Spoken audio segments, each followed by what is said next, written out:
Today, I'm going to talk to you about optimizing funnels and tunnels so you can convert content into contacts into cash.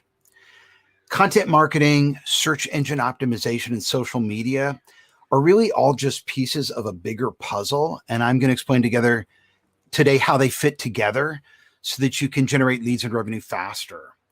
I've been doing this for 20 years. I started in PR. I founded and sold a SaaS marketing company, and I was chief revenue officer at a $1 billion business-to-business industrial manufacturer.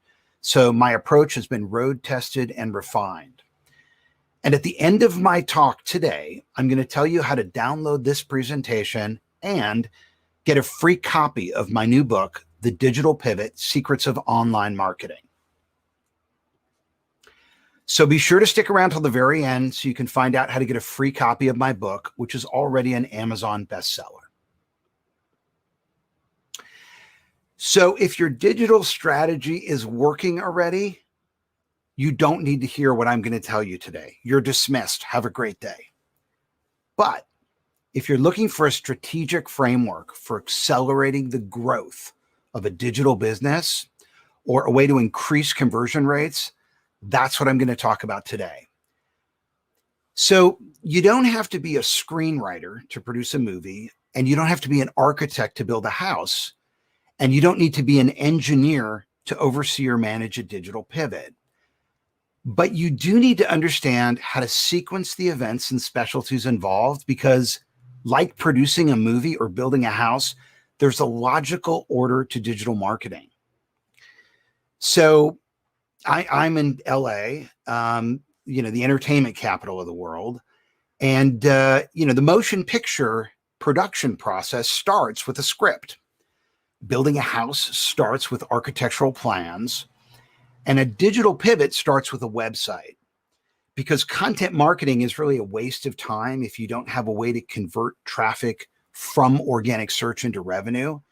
And there's no buy button on a search engine results page. If someday there is, expect to pay a hefty commission on that sale, just like Amazon Marketplace resellers and restaurants that sell through Grubhub do, right? It's one thing to pay a 30% commission to acquire a customer, but paying a 30% commission to retain a customer is unsustainable. So getting your funnel right is really your first priority, because there's no sense building tunnels to your funnels if you don't have certainty over what percentage will convert. So the logical order for leading a digital pivot starts with owned media before social media before earned media, and earned media before paid media. But exactly what is owned, shared, earned, and paid media anyway, and why are these distinctions useful? So when I was in PR, I worked at the Academy Awards, the Grammy Awards, the Emmy Awards. My clients included Britney Spears and the Pussycat Dolls. And at award shows, I'd meet my client backstage and escort them through the event press room, which had an area for photographers called the photo room, an area for journalists called the newsroom, an area for TV reporters called the broadcast room, and an area for networks like MTV or BET called the one-on-ones. Now, back then, media categories were distinct, but that's not the case anymore.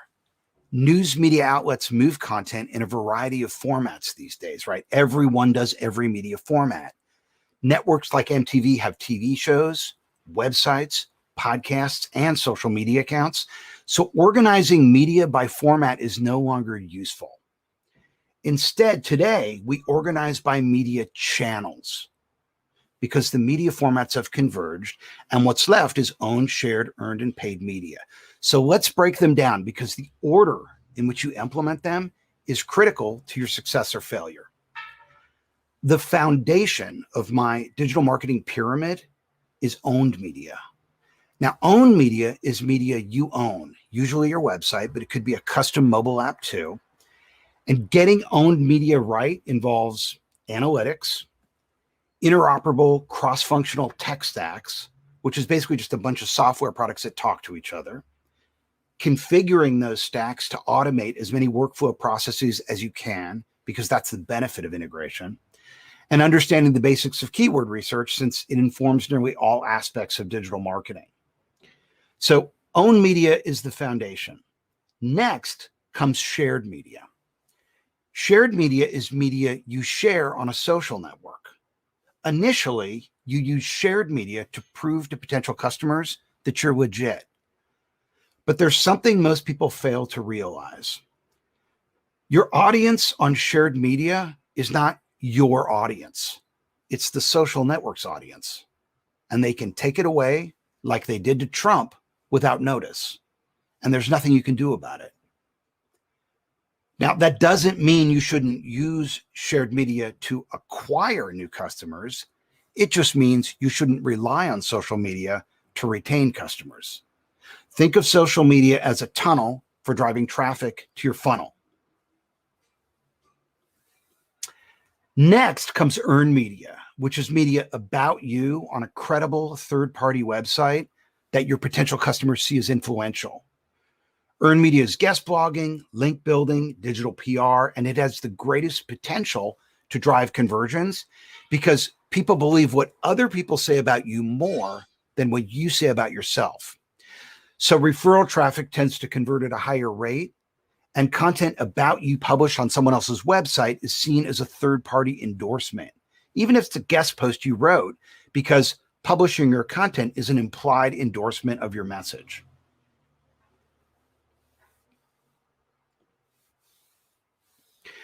These are the types of earned media placements that drive conversions. So on the left is a post I wrote last month for Fast Company. On the right is a review Ivana Taylor wrote of my book on small business trends.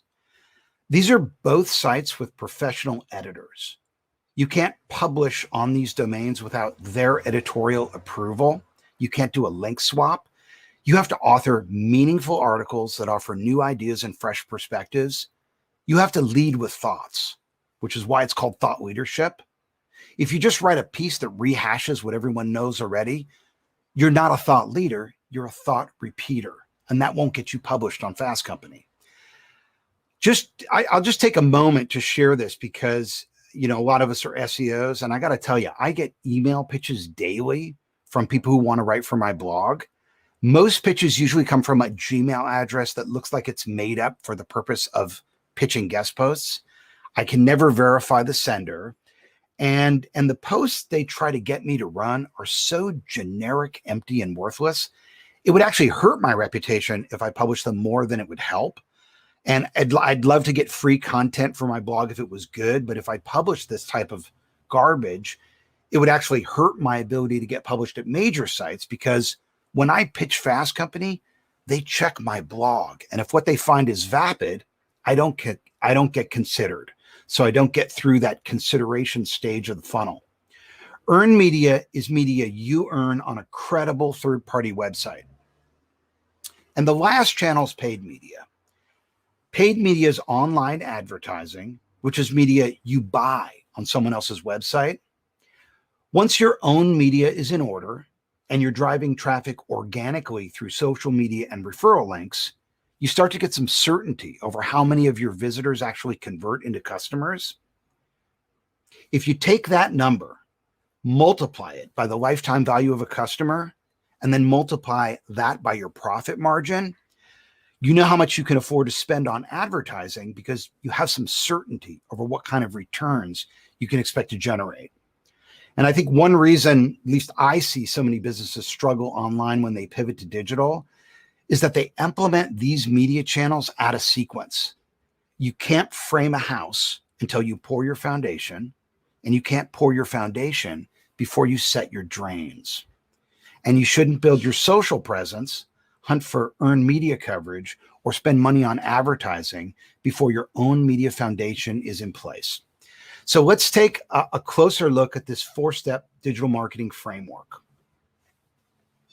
Right, in this example, you see a funnel, which is your website. That's your owned media channel, right? When people come to your website to check you out, it's your job to convert them into a customer. And these are the stages they go through when they're deciding whether or not to buy. They search for answers to a problem they have, and they find your website. right? You've calibrated your content to get found by people looking for answers to problems you or your product solves at different stages of the funnel. Someone who's problem aware is at the top of the funnel. Someone who's solution aware is mid funnel. And someone who's brand aware is at the bottom of the funnel. And since there are many different paths prospective customers take through your digital media presence on the road to becoming a customer, you need content that's calibrated to appeal to potential buyers at all stages of the funnel. But if you're selling an impulse product like pizza or hoodies, there probably isn't much of a consideration or evaluation stage. These are mostly single interaction purchases. They see it and buy it. So you can calibrate your content to the top of the funnel. But if you're selling higher priced products or luxury products or consulting services, you're going to need to help your leads get through the consideration stage and nurture them through the evaluation stage so that they make a purchase decision. So you're going to need content designed to get found by problem, solution, and brand search queries. At the bottom of the funnel, you either capture the lead or make the sale. That's owned media. That's your funnel. And once it's been optimized, you're ready to build tunnels through shared, earned, and paid media. For business owners and entrepreneurs launching new sites and digital marketers helping their clients, for me, I see owned media as the most underutilized and misunderstood of all four channels. So let's dive deeper into the basic building blocks of owned media, which are analytics, stacks, automation, and funnels. You can't optimize what you can't measure. So let's start with analytics. Analytics are how you keep score. And this graph from one of my clients' websites shows the number of digital interactions before a prospect becomes a customer. What you see is that of the people that came to their website and bought something, 43% of them did so on the first visit, 20% bought on the second visit, and 7% bought on the third visit. So 70% of purchases occurred in 1 to 3 visits. And the remaining 30% required 4 or more visits before they made a purchase. On the right, you can see traffic sources that those purchases are attributed to. Direct is basically unknown, so let's take that off the table. Analytics are foundational to digital marketing, but the dirty little secret of analytics that no one talks about is this. If you're launching a new site, it takes time to build your traffic. Depending on your resources, you're looking at 3 to 6 months before you start seeing any traffic of any consequence at all. So you've got to invest that time up front, but without at least 5,000 visitors per month, maybe even 10,000, it's tough to draw any actionable conclusions from your data about what's working because you don't have enough visitors to draw statistically relevant conclusions. So you need data to optimize your own media presence, but it takes time to aggregate that data organically. If you can afford it, this might be a good reason to buy traffic early on through paid so you can test and optimize your funnels quicker. But getting your measurement right from the start is absolutely critical because you can't go back and recapture that data retroactively. So if your analytics aren't set up and measuring properly from the get-go, that information is lost. Your first priority when it comes to owned media is analytics. At a bare minimum, you should be measuring website usage like this Google Analytics multi-channel funnel path length screenshot shows. Next, you should be measuring your search engine visibility like this Semrush organic research screenshot shows. And you should be looking at user experience with a heat mapping and session replay tool like Hotjar, which you see on the left, and the performance of your site with a tool like Google PageSpeed Insights, which you see on the right. So just to recap, table stakes for owned media analytics are website usage analytics with a tool like Google Analytics, search visibility analytics with a tool like Semrush, heat maps and session recording videos with a tool like Hotjar, and website performance analytics with a tool like Google PageSpeed Insights. Analytics eliminate the guesswork so you can allocate resources intelligently. Analytics show data-driven marketers what works and what doesn't. And Semrush actually has a new tool to help measure content performance as well, which Margarita is going to tell us about. Great. Yeah, thanks, Eric. Yeah, let me just quickly jump in and tell you about ImpactHero. So it's an AI tool that I think can truly move the needle for companies that do put a lot of effort into content marketing and are actually looking to optimize those efforts, and increase its effectiveness and eventually boost the ROI of content. So what ImpactHero does is basically it breaks down all the content you have on the website by buyer journey stages, identifies the most impactful copy and buttons like length, content type, etc. And by the impact, I actually mean the actual contribution to sales and engagement. And then it gives you tips on optimizing your efforts. For example, it can show you which pages need some SEO versus some UX improvements. Or another example, you can use it to find out whether your specific blogs or even webinar campaigns are driving conversions, and then make decisions accordingly. On this slide, you can see there is there's how a dashboard in the tool can look like. So it does break all your visitors into 4 stages. Then it's showing different content alerts in terms of how your engagement going, the traffic. So what's going good, what's going worse, and then it provides you with content performance insights, which you can again use to improve your current strategy, improve your existing content, and then use it to emphasize in your future marketing activities. And on the next slide,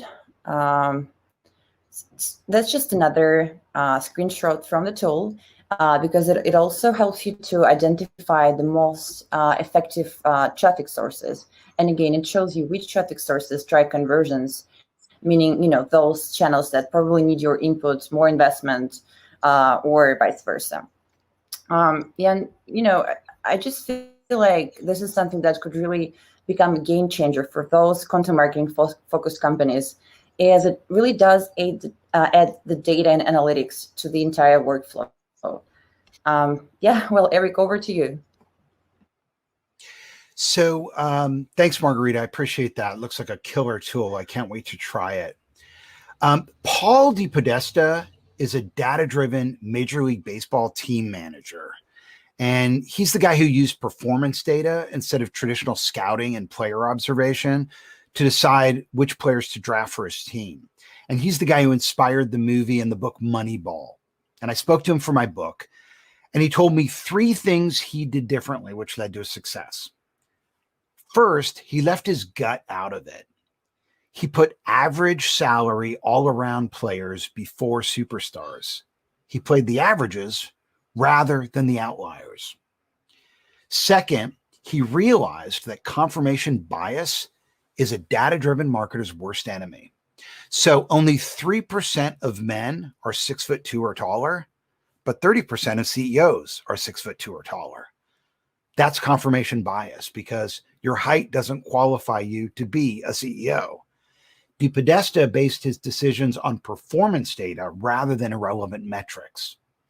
And third, he realized that his ego was not his amigo. To keep his ego in check, he kept a decision-making diary that actually listed all the external factors that came into play when he made a decision, so he could improve his human decision-making algorithm moving forward. Optimizing your own media presence also means winning the trust of your website visitors in Google. Now, when you're searching the web for an answer to a question or a solution to a problem, consider for a moment how you evaluate a business you've never heard of when you visit their website. You may not even be conscious of it, but you evaluate websites for trustworthiness instinctively by considering these 6 factors. You judge the look and feel of a website based on popular design trends. Is the visual style up to modern design standards, or does it look old? Web design styles change about every 4 years or so you need to keep the look of your site current. I've included a link to Andy Cristodino's blog with research on exactly what constitutes modern design standards, so it's not a subjective debate. If you joined us late, I'm going to give you a link to where you can download my slides and get a free copy of my new book, The Digital Pivot, which this presentation is based on at the end of today's session. But instead of reading the remaining 5 factors, let me show you examples. So how do we determine whether or not a site's trustworthy? Well, is the site secure? Is there a valid SSL in place? Are you using mostly stock photography, or are there real images of your products and your people? Now, Google says that content originality plays a role in determining page quality. So it's entirely possible that excessive use of stock photography could negatively impact your quality score.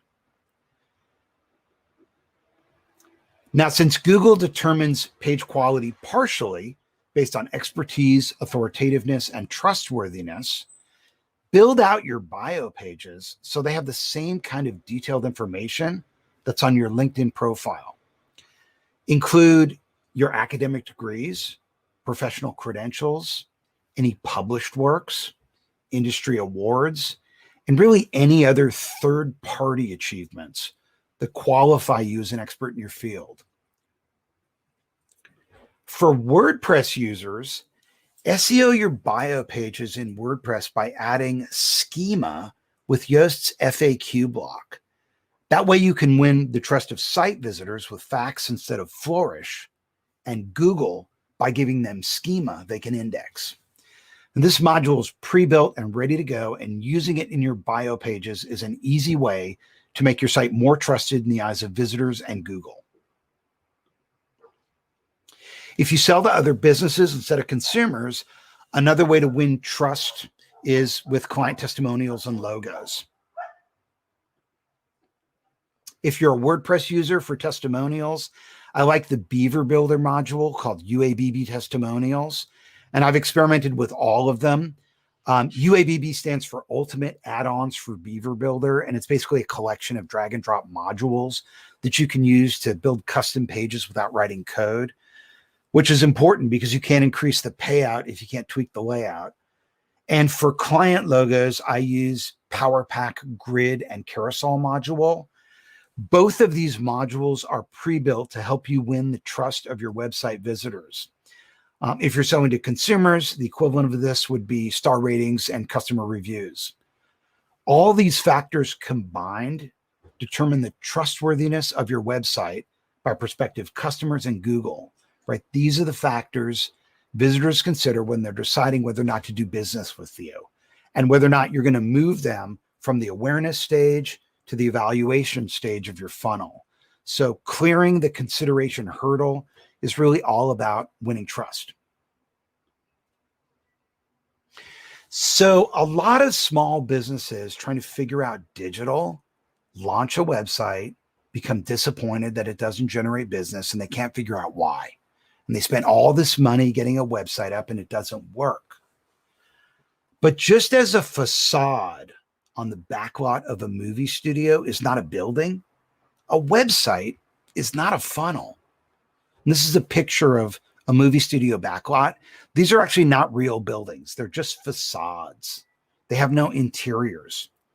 If they need to shoot an exterior shot, they want somebody at an upstairs window, they actually use a ladder to put someone at the window. So it's a fake out. And really, I think the same is true of a website that you can't use to connect with the parent company, schedule an appointment, price services based on your needs, or transact commerce, right? A website that's just an online brochure is like a facade on the backlot of a movie studio. It may look good, but it's non-functional. So ask yourself, is your website a gateway to a digital business, or are you just pretending? Your website is the presentation layer of your tech stack. It's the doorway through which prospective customers interact with your brand. In order to generate leads, you need web forms to collect customer contact information. And if you want to limit the number of junk signups and injection attacks that result in bad registrations, you're going to need a good form tool to add to your stack. And that tool is different from the content management system that you use to manage your website. You need a place to store your leads. That's where a CRM comes in. So you want your website registrations to flow directly into your CRM. And in order to nurture those registrations with outreach sequences that can be automated, you want an email marketing platform that's integrated with your CRM. This is a very basic tech stack. These tools are all interoperable, and they allow a salesperson and a marketing person to collaborate cross-functionally in a digital environment. With web analytics integrated into a tech stack, you can see how many times your leads visited your website and how many of your email campaigns they opened. So this is a basic tech stack that you can use to convert content into contacts into cash. And these are the tools that I use in my stack.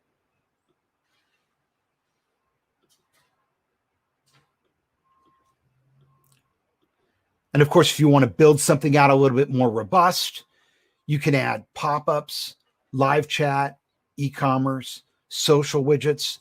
But the important thing to understand, these are all different tools. They're not one tool. And most small businesses that struggle online just have a website without these back-end tools integrated into their stack.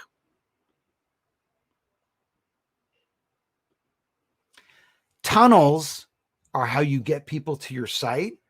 I use Semrush to optimize my search, social, referral, and ad tunnels. Funnels are how you convert leads to revenue. And these are the tools in my stack that I use to automate the lead generation and nurturing process. Let's take a look at what they look like on the front end.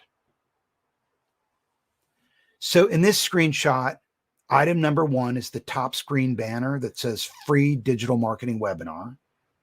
Item number 2 is the green email sign up slider with my picture on the bottom left that says get exclusive marketing tips that I only share with email subscribers. Both of these pop-up conversion widgets are powered by Opt-in Monster and integrate with my CRM and email marketing platform. So leads flow right into those systems automatically. Item 3 shows gated content marketing offers on the left-hand column. You see the top one says, don't play with fire. That's a free startup's guide to PR white paper, which explains how to hire PR without getting burned. Below that is a free media monitoring buyer's guide, which covers the top 10 media monitoring platforms. And below that is a free secrets to successful PR white paper, which is basically an insider's guide to hiring PR. If you want any of these reports, they're available at the link on the slide. And they're all examples of gated content marketing offers because you have to register to download them.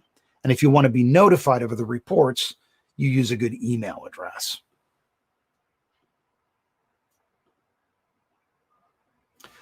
Here's a 3-page conversion funnel for a gated content offering. In this case, it's my essential digital marketing skills report. The first page of the funnel has promo art that advertises the report. And if you click on it, you're directed to a second page in the funnel, which is the landing page. Now, a few things to note about this page. 1, there's no header or footer menu, so the only action you can take is completing the form. 2, the graphics and colors in the promo art match the graphics and color on the landing page, so it delivers on your expectations if you click through. And logos of media outlets I'm published in are included to convey trust. Now, after you fill out that form and submit it, The third page loads, which is an acknowledgement page to let you know that your request went through. And that's how you convert content into contacts. Then you get the white paper sent to you as an attachment to an autoresponder email. Now, if I just sent you a link to the white paper, you might tweet or share that link and people could get it without registering. So when you're choosing an email marketing platform, make sure you can do autoresponders with attachments of at least 5 megs. My email autoresponder messages are just text. I don't use images because I want them to look more like a personal email than a blast. And the message is sent from my email address. So if someone responds, I get it directly. It comes right to me. In order to do this, right, your web forms have to be integrated with your CRM. Your CRM has to be integrated with your email marketing platform. That's a tech stack.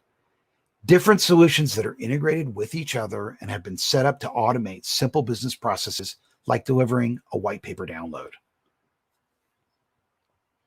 After the form gets submitted, a lead record gets automatically created, and I can see the source through which that lead got into my website. I can see what page they entered my site through. I can see how much time on average they spent on my site. And collectively, right, these lead records are what form my sales pipeline.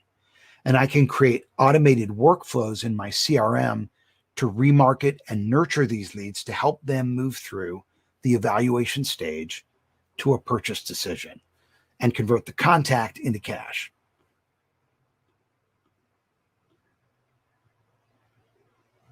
Here in my email marketing platform is an 8-message email marketing autoresponder cadence that I use to nurture leads. And my objective with this is really to get them to decide whether or not they want to do business with me. So really a no is as good as a yes, because it means I'm not wasting energy nurturing a lead that won't buy. So unsubscribes are a good thing because it gets leads with no commercial value out of my pipeline. Better to get the ones that won't convert out of your database as quickly as possible, right? Not all leads convert. Some will, some won't. So what?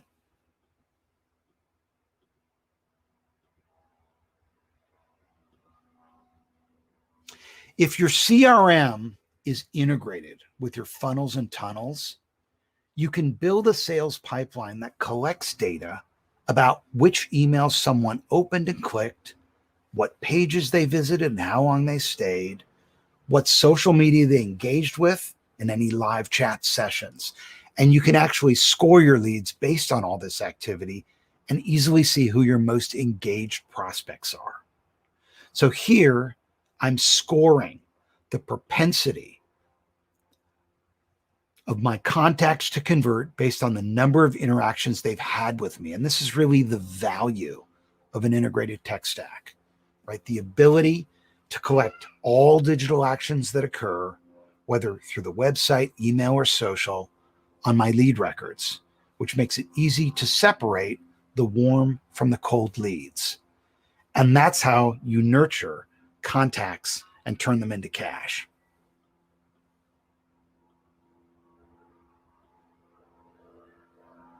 So to sum it all up, digital media is the convergence of owned, shared, earned, and paid media. And here you can see the outcomes in the overlaps. When it's done right, owned and shared media together convey credibility because you have a trusted website and followers who believe in you. The intersection of shared and paid media is visibility, because if you buy broader reach, more people see your message. And if you're buying media, I mean, they assume you're commercially successful if you can afford to advertise. The combined value of earned and paid media is prominence, because if you're getting attention from well-known websites and you're advertising, you're either famous, important, or both. And if you've got a strong owned media presence and are earning media attention through earned media, the result is influence because you and your brand obviously have the capacity to impact the behavior of others. When these 4 channels are optimized, the result is tunnels and funnels that convert content into contacts into cash. It's not enough to lead a horse to water. If you want to create business opportunities, you have to make them drink. In my experience coaching clients through this process, it takes around 3 to 6 months to start delivering results through any of these media channels. And each channel requires continued attention. Digital marketing is a process that starts with own media optimization. Next, you build a large enough social following to prove you're legit. You don't need tens of thousands of followers. You just need enough to signal that people pay attention to you. And once your owned and shared media bases are covered, you're ready to start hunting for earned media coverage. When your owned, shared, and earned media presence is aligned, you're ready to add paid media into the mix because you have some certainty over how much revenue you'll generate before you invest in advertising. So now that you understand my framework for implementing a digital pivot, if you want to dive deeper, here's how you can download this deck and a copy of my book, The Digital Pivot: Secrets of Online Marketing, which dives deeper into everything I covered today. So thanks for joining us for this discussion about optimizing funnels and tunnels so you can convert content into contacts into cash. My slides and everything I mentioned in this talk will be at ericschwartzman.com/funnels and tunnels for the next 24 hours. There are plenty of people out there who will promise you get-rich-quick schemes and shortcuts to the process I laid out here. But in my 20 years experience, there are no shortcuts. Building tunnels and funnels is a real job that requires ongoing attention. But given where the world is heading, do you really have a choice? The only alternative at this point is obsolescence. So diversify and modernize your skills. You don't need to be a specialist, but you do need general knowledge of how the pieces of the digital marketing puzzle fit together to lead a pivot. And that's what you'll get from my book, which you can download a free copy of at the link on this page. Thank you. And I guess we'll open it up for questions. Great. Thank you so much, Eric. Yeah, that was really, really insightful. Thank you.